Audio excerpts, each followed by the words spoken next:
Untuk soal nomor 35, kunci jawaban yang diberikan itu adalah opsi C, tetapi saya sudah mencoba untuk mencari apa namanya, tahu dari mana asal-usulnya, tetapi saya tidak menemukannya.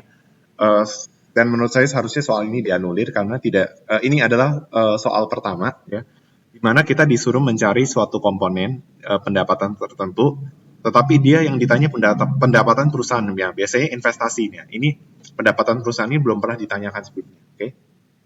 Nah, eh, tetapi tetapi saya mencoba untuk mencari kecocokan dari soal ini sebenarnya, ya. Kecocokan dari soal ini adalah kan sebenarnya ditanya pendapatan perusahaan. Nah, saya menangkap bahwa mungkin dia membagi pendapatan nasional itu menjadi dua kategori, yaitu pendapatan perusahaan ditambah dengan pendapatan private. Mungkin seperti itu. Saya nggak tahu. Dan teori yang mendasar ini juga saya tidak menemukannya. Makanya saya nggak tahu nih buku acuan apa yang digunakan. Karena kalau saya mengacu pada Samuelson dan lain sebagainya, tidak ada rumus pendapatan perusahaan dari accounting yang seperti ini.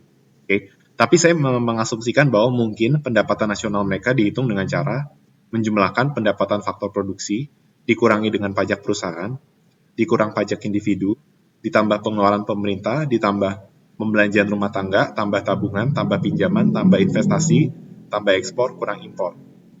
Ya, meskipun saya sendiri nggak tahu ini rumus dari mana, tetapi kalau kita pakai rumus seperti ini, dapatlah angka 4051, opsi D, untuk pendapatan nasional. Seperti itu.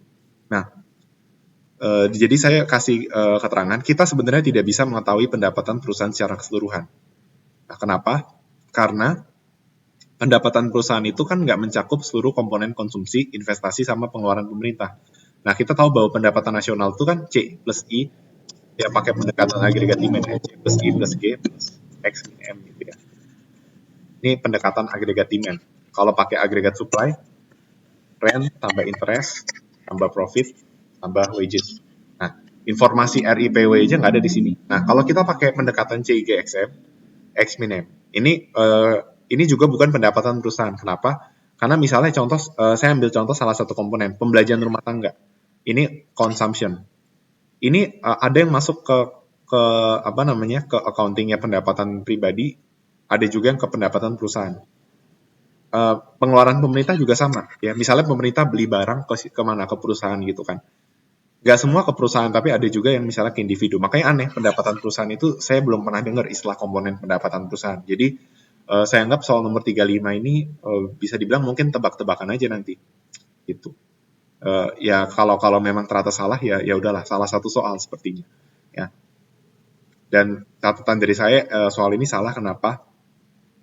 Karena kalau soal sebelumnya ditanya national saving atau investment, dan itu masih bisa dicari. Ya.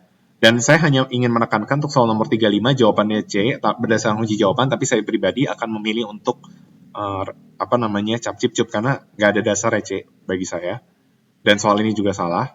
Nah, saya hanya ingin menekankan pada soal ini tentang rumus dari pendapatan nasional. Jadi rumus dari pendapatan nasional itu ada dua metode, metode pengeluaran atau agregat demand, atau metode pemasukan atau agregat supply. Ingat aja kalau pendapatan nasional itu C plus I plus G plus NX, di mana NX itu adalah X dikurang M. Nah, tetapi C sendiri itu adalah C C itu adalah ada unsur pajaknya, seperti itu. Sebenarnya pendapatan nasional dan pendapatan pribadi itu disposable income ya. Disposable income itu dipotong dengan pajak kan, seperti itu. Makanya bisa dikurangi dengan pajak individu, seperti itu. Tapi setahu saya pajak individu ini diabaikan deh ya. Jadi pendapatan nasional rumus murni C plus G plus N. Jadi pajak individu nggak masuk ke pendapatan nasional, seperti itu. Pajak individu tuh hanya ngaruh ke konsumsi. Pendapatan apa?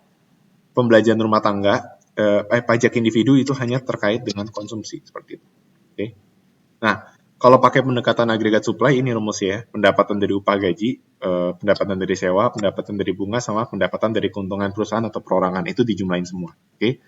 Nah, terus metode yang paling sederhana untuk mencari pendapatan nasional itu adalah metode value added, yaitu menjumlahkan hasil perkalian harga dan kuantitas. Jadi sigma P kali. seperti itu ya. Jadi kesimpulannya menurut saya soal nomor 35 salah dan tidak bisa dicocoklogi jawabannya kenapa jadi C seperti itu. Oke. Barangkali teman-teman bisa mencari cocokloginya, silahkan saja untuk nomor 35 ya. Seperti itu.